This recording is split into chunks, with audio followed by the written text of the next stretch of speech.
I'm with Marc Zell with Republicans overseas in Israel. Thank you, Marc, for joining me. You are currently in Jerusalem. I'm currently right outside of Bethlehem, to be precise, not far from Jerusalem, but about, as the crow flies, about 1 mile from Bethlehem to the southeast. Okay.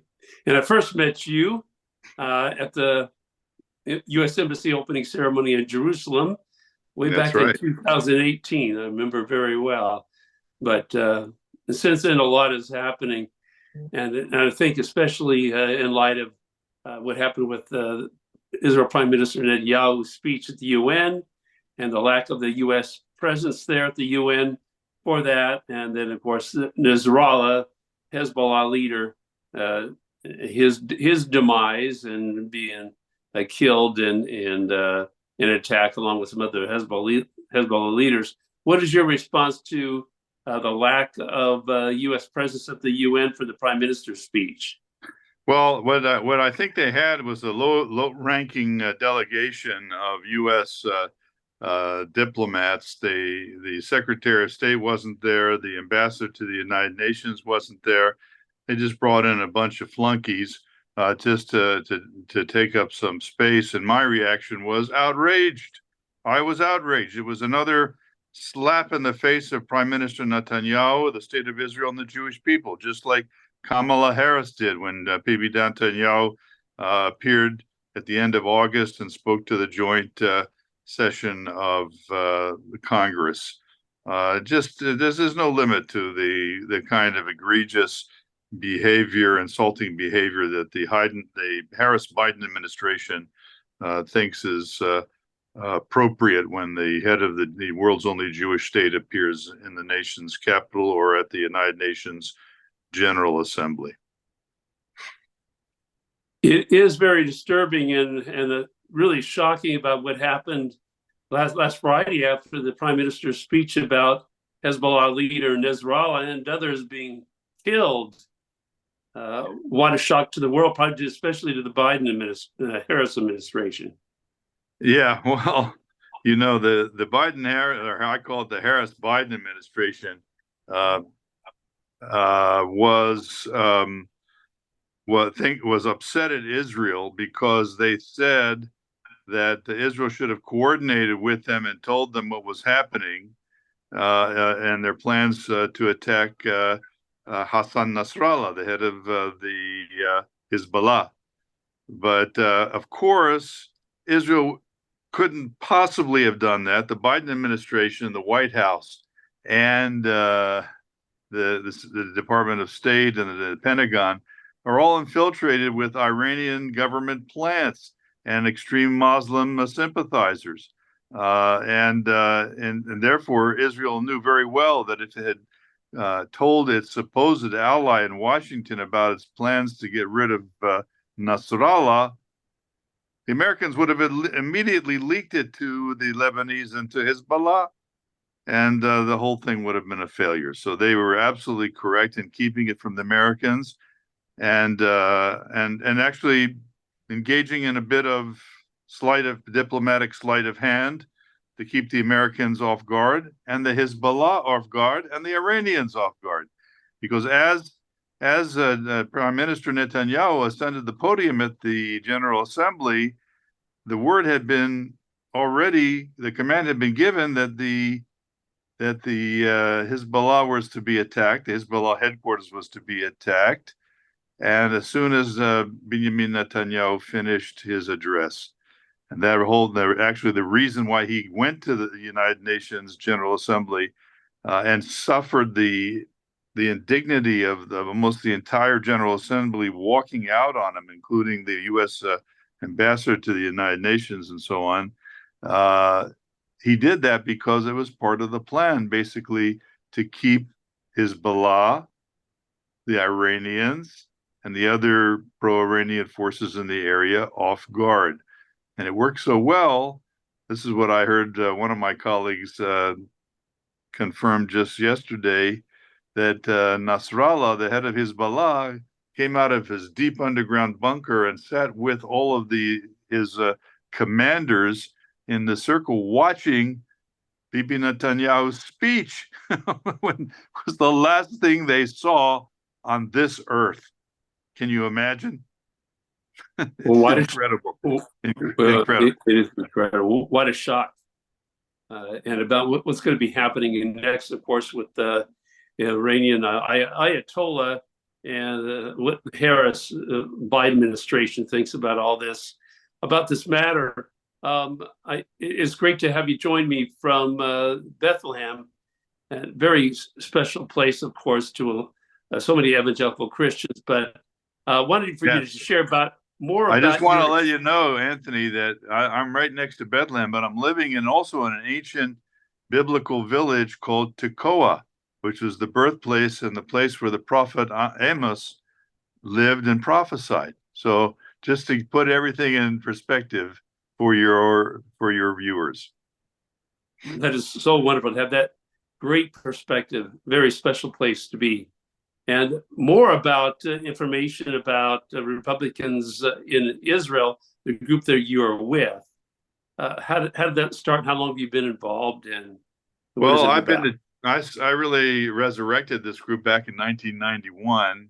At that time, there really were no Republicans in Israel. Most of the American citizens here that were living there at the time were voting Democratic. And over the years, we worked hard to change their position and understand that the Democratic Party was veering slowly and then more rapidly off the rails and against Israel and against the traditional Judeo-Christian values that you and I share and your viewers share, Anthony. And I have to say that over the years we were able to increase the percentage of Americans living here voting for the Republican Party up to around 80%. And now, after the events of October 7th, that number is probably over 90%. And we're talking about 500,000 American citizens here who probably are eligible to vote. We don't have an exact number, but that's the case. That number, if we can get these folks out of their comfortable chairs, the lounge chairs, and get to vote, which is not an easy process here when you're voting by absentee ballot overseas, we could, according to some commentators in the United States, dictate or change the whole course of the result of the American election on November 5th. So we're working hard to make that happen. Well, it is a very key election, isn't it, regarding the security of Israel with the Harris, more the Harris administration, as you pointed out, than it is Biden, him being absent. A serious problem for Israel with the anti-Semitic policies that seem to be on steroids for Kamala Harris. It's really incredible to watch this. I mean, here we are fighting this war that we didn't ask for. It began on October 7th with the most horrific scenes that the Jewish people have seen since the Holocaust over 80 years ago. And okay, after it happened, and it was a total shock to everyone in Israel. I remember that day vividly. To see the reaction of the world to this event, I mean, they were out protesting and celebrating the Hamas massacre of these 1,200 Israelis and the 250 taken hostages and God knows how many wounded, both at the kibbutzim near the Gaza border and at the Nova Music Festival. The world was praising the terrorists, and the people were out on the streets protesting and burning American and Israeli flags. This was more than 3 weeks before the first Israeli troops entered Gaza to deliver the justice that was necessary to be done to the Hamas and the Islamic Jihad. So I just want to tell you how utterly shocked I was by all of that and what has happened ever since. You know, with these protests continuing, people taking over the streets. Some of the top universities in the United States including my own at Princeton University and other Ivy League schools in the East, literally all over the country, from the West Coast to the East Coast, the kinds of things that have been said about the Jewish people, about the state of Israel, are reminiscent of the worst statements made by anti-Semites during the 1930s. And where was Kamala Harris and the Democratic Party? They basically turned a blind eye to all this. And even at their convention, you had the vice presidential candidate, Tim Walz, the governor of Minnesota, coming out and suggesting that there might be something to these protests. They might be right. And you had the president of the United States, at least that's what he's in name, Joe Biden, the first day of the convention, saying something very similar. And you had Kamala Harris when Bibi Netanyahu, our prime minister, came to address Congress to talk about the events of October 7th and the future of the American-Israeli alliance. She just went off to a black sorority meeting in Ohio someplace. And when she did find a few moments to meet with the prime minister, she lambasted him and gave him a tongue lashing. Okay, so that's why that's happening. You know, I still can't digest the events of the past almost year that as they have unraveled in the United States and around the world. Israel is alone fighting this war, more or less. There are millions of good people in the United States, in the Christian community in the United States, and in other countries who do understand where the evil lies in all of this, and where the justice and the goodness lies in all of this conflict. And they are beginning to see Israel, despite all the attempts to dissuade it and to divert its energies from eliminating this evil from our midst, to taking the advantage, as Bibi Netanyahu has done in the past 2 to 3 weeks, and after his extraordinarily powerful speech at the United Nations General Assembly.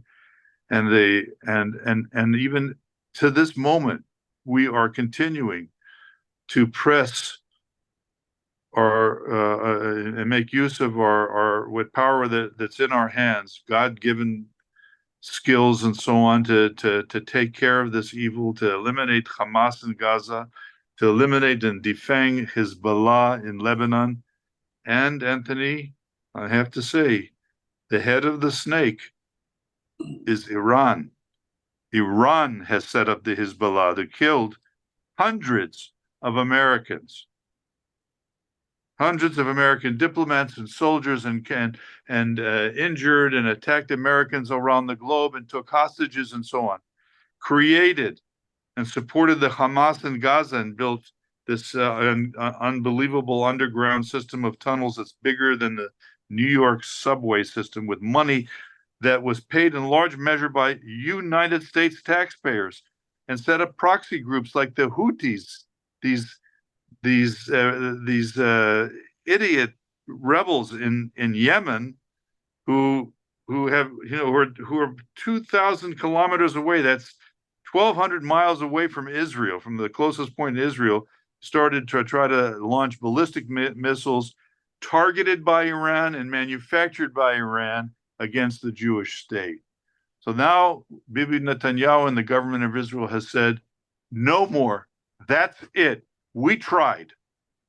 We tried in Gaza for many years. We tried with Lebanon. Remember, in 2006, where there was a UN Security Council Resolution 1701, which required Hezbollah and all of these militant groups, terrorists, to move north of the Israeli border so that the people on the Israeli border could live in peace and security. That didn't happen. The Lebanese government collapsed, took its army, which was supposed to keep the peace with the United Nations peacekeeping force there. It's called UNIFIL, and keep the border safe and secure for both sides. No, Hezbollah took it over. Subordinated the Lebanese army to its will, subjected it to its will, and began on October 8th, one day after the horrific events of October 7th, and 3 weeks before the first Israeli army troops entered Gaza to shower rockets and suicide drones and ballistic missiles against the Israeli communities on the northern border. And that's what we are putting an end to now. And we will not stop. God help us. God give us the strength. We will not stop until that mission is accomplished. It is very, very disturbing about what has been happening about the great rise of anti-Semitism and the clear anti-Semitic policies of Kamala Harris. I wanted for people to know more about what Republicans group in Israel is. Do you have a website? You're on Twitter, I think you mentioned as well. Yes, I'm on Twitter. It's called @GOPIsrael. The @ GOP Israel is my handle. I've got about 26,000 followers. We have a website called republicansoverseasisrael.org, which you can find on the net. We have a YouTube channel, which if you use our Republicans Overseas Israel keyword, you should be able to find that. We have a Facebook page, Republicans Overseas Israel.org /Facebook. And I probably have forgotten a few other things. You can learn all about what we're doing there. We have videos. I was just visiting with Donald Trump's son, Donald Trump Jr. in Bucharest, Romania last week, and we have a video of him calling for the Americans here in Israel to come out, register, and vote. And we have other people like Mark Levin from Fox News and Senator Marco Rubio from Florida and Attorney Harmeet Dillon from the RNC and Marjorie Taylor Greene from Georgia, the very outspoken congressional representative. All of them have made videos for us and others. Why do we need the videos? Because our job right now, Anthony, is to try to get all those 500,000 Americans that I mentioned registered and voting, in the election come November 5th. It's no easy task. You all in the United States, you can go down. Some states are doing early voting, or you can go vote in your polling place on election day, or in some cases, unfortunately, still you can do mail-in ballots. But in Israel and in overseas voting generally, it's very complicated. We have all those 500,000 people are coming from every state in the union. And every state in the union has different rules and deadlines and procedures that we have to learn and follow. We don't fill out the request for the ballot correct, or the registration application correctly, or we don't fold the envelope right, or whatever. The states the election boards can simply reject our ballots. Many of them, knowing that the ballots coming from Israel are largely Republican, throw them in the wastebasket.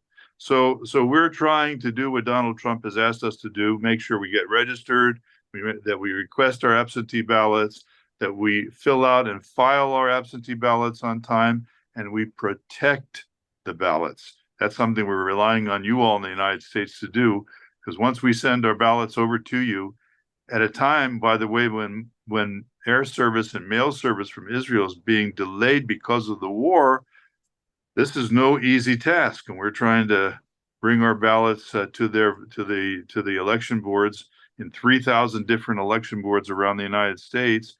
We need to get them there on time, and so that they can be counted and contribute to the results of this election.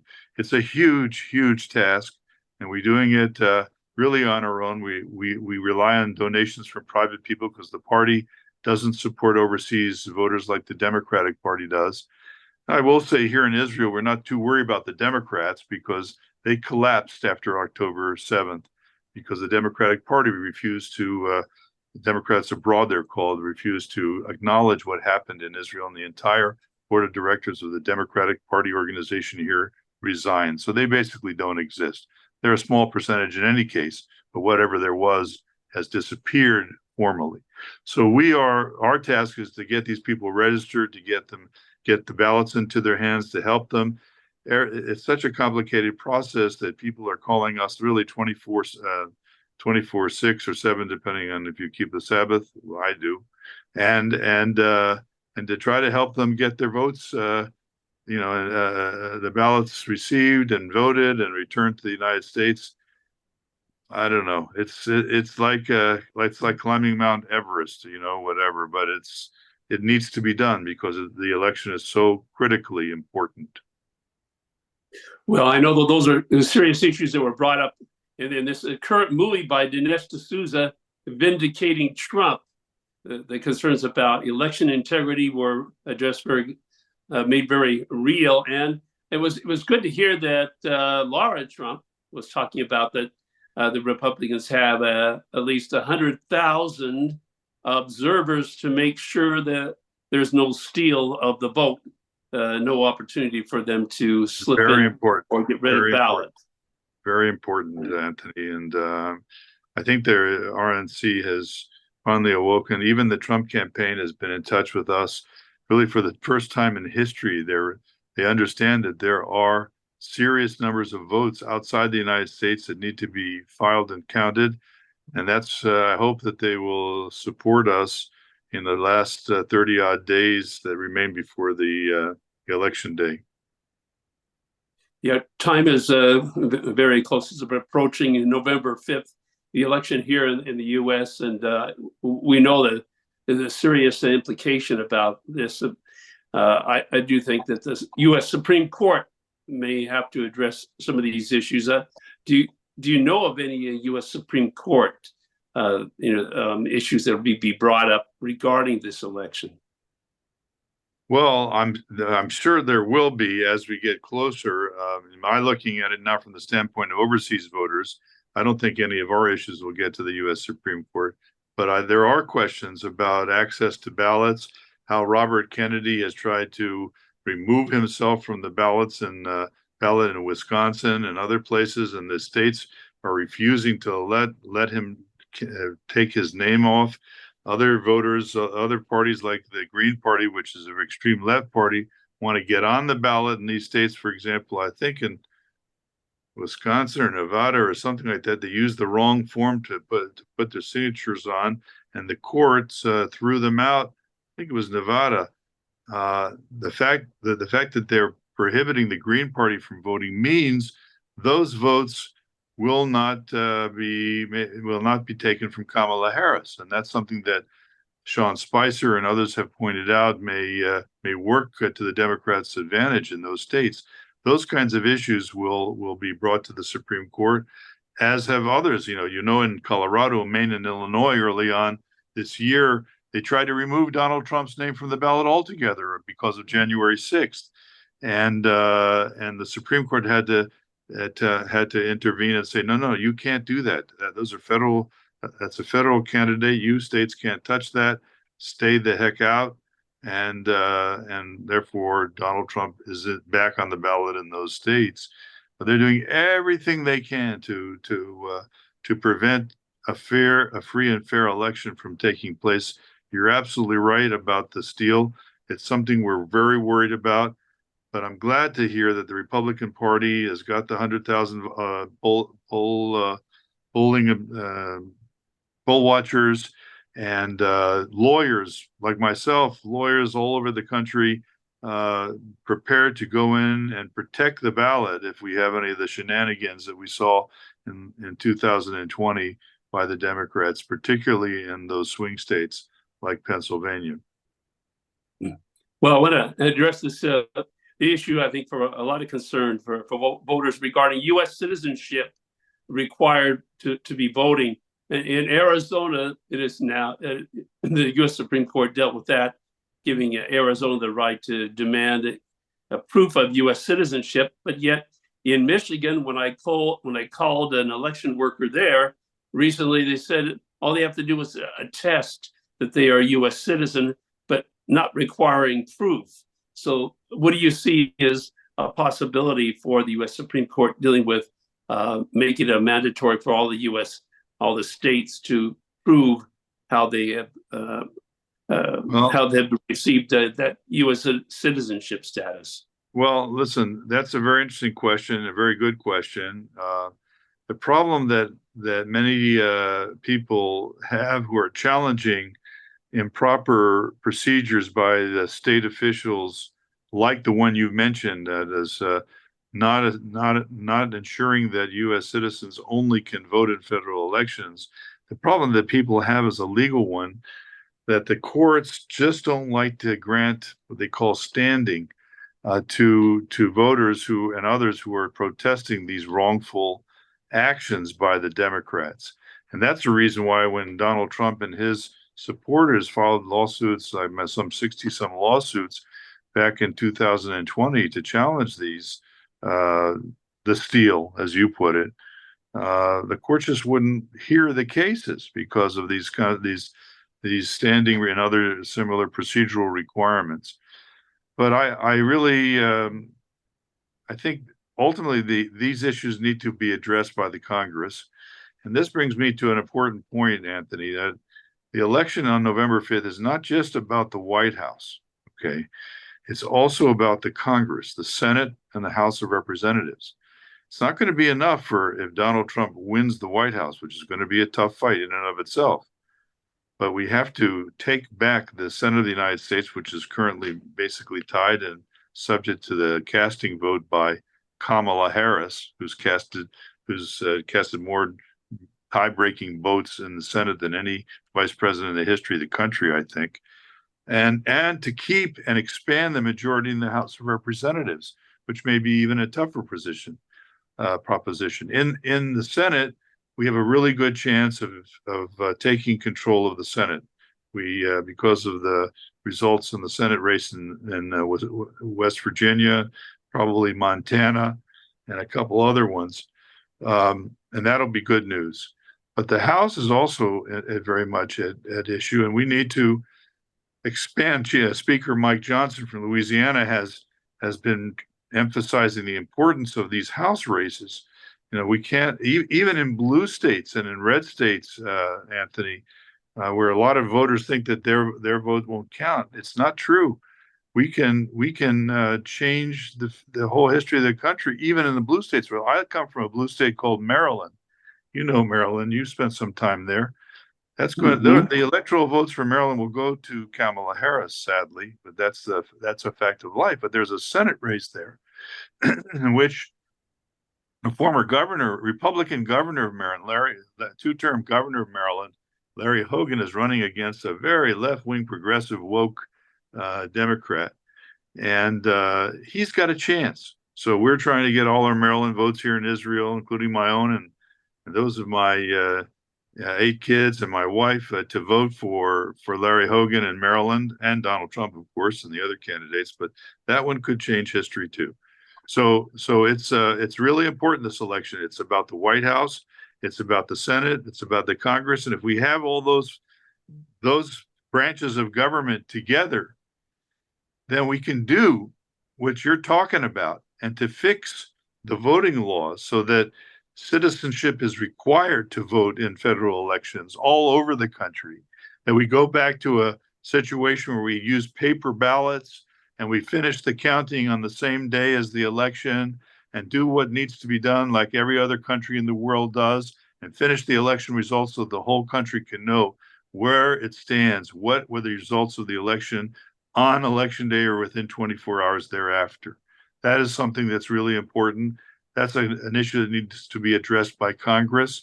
And if we win, the Republicans win the White House, the Senate, and the House, we'll have a chance of doing exactly that, and maybe fixing the electoral process after all that we saw in 2020. Why do you think that it's taken so long for the Congress to deal with this U.S. citizenship requirement, and when maybe, I don't know if it could be done a couple of years ago to get this all resolved, so that somehow that it would be required to have that proof in all states? Well, the answer is that the Democrats don't want it. The Democrats have opened the border to Mexico, bringing in millions of people who they want to turn into U.S. citizens. Okay, and they don't want that. They don't want any kind of law or regulation that'll stand in the way of them taking control of the electoral process, either by the illegal immigration or by these other tactics, which you referred to as the steal. And that's why it didn't pass Congress. Remember, the Republicans are the minority party effectively in the Senate, have the slimmest of majorities in the House. Excuse me. The Democrats, during the last 4 years of the Harris-Biden administration, they could stop. I mean, even though they control the White House with the Senate in their hands and our very slim Republican majority in the House, Democrats just objected to any kind of legislative reform or electoral reform of the sort you're talking about. We tried to have the SAVE Act, right, or the SAFE Act, whatever it was called. That was supposed to have been passed and passed the House, I think, but no. The Senate, they weren't even going to bring it up to a vote under the Democratic leadership, and the White House promised to veto it in any case. So they are not interested in limiting the vote to U.S. citizens because they want to bring in all these illegals. Even before they come, U.S. citizens have them vote, as they're trying to do in many places in the country. That's the answer, Anthony. We got to put an end to that. We got to change the White House. We got to change the Senate, and we got to keep the House. That's up to us, each of us. It is a very troubling situation for the survival of America and also for Israel. And once again, for people to learn more about what you're involved with the Republicans in Israel. What is that website again? It's Republicans Overseas Israel, all one word, .org, O-R-G. Okay. Republicans, plural, overseas Israel.org. You can use the same keyword to find us on Facebook and on YouTube. And if you want to follow me on Twitter, I'd be delighted to have you join me at GOP Israel. That is my handle, and you can look me up there. Join me, follow me. Be great to have you. It's great to have you join me here. Marc, from Bethlehem, very historic place, so important meaning to a lot of evangelical Christians. And may God bless Israel and protect Israel in this very, very traumatic time in many ways, and for the U.S. that both of our nations will survive well, and great election results, of course. But thank you once again for joining. Well, thank you, Anthony. I want to thank you for all the great work you're doing. I know how hard you work at the White House and in Washington, trying to raise the issues that are important to your viewers and to all of us here in Israel, frankly. So God bless you, Anthony, and to all of your viewers here today. And on behalf of all the 7 million or the 10 million of us here in Israel, I'd like to wish everyone a happy Jewish New Year, which begins on Wednesday evening. The year will be 5,785. God bless you all.